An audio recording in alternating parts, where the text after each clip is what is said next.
When witnessing, have you had someone say to you that they don't believe in life after death? That once this life is over, there's nothing but a tiny bedroom 6 feet under?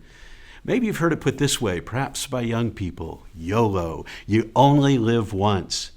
Now, while that may sound nice for some, it really misses the mark on the reality of what happens to us when we die. In this video, I'd like to show you 3 ways that point to the idea that life does indeed continue after the grave. The first is an analogy from nature. 4 centuries before Christ, the philosopher Plato, in his Phaedo dialogue, explored the question of immortality from analogies that he found in nature. He looked at the drama of germination found in a dying seed and noticed that for the seed to yield a living plant, a beautiful flower or delicious fruit, it first had to go through the process of disintegration and dying. By observing nature and the process of life from death, he concluded that the human body must also decay and die before it will emerge in another world and another life. It is interesting that Jesus Christ and the Apostle Paul pointed out the very same thing in the Gospel of John and in 1 Corinthians. The second argument is for the necessity for justice. Another philosopher, Immanuel Kant, approached the same question from the perspective of moral duty. He observed that all humans have some concern for right and wrong, and that this innate duty must have a purpose. Otherwise, why would we have it? He reasoned that it must be because there is justice. For why do right if justice doesn't prevail?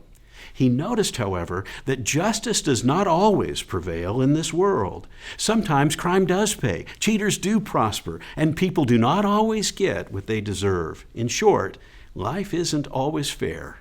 He concluded then that since justice does not prevail in this life, and since we desire justice, there must be another time and another place where justice will in fact prevail. In other words, justice demands life beyond the grave. You know, the Bible also points to this conclusion in the book of Hebrews.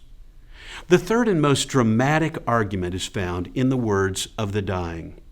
It's been said that death is the king of terrors.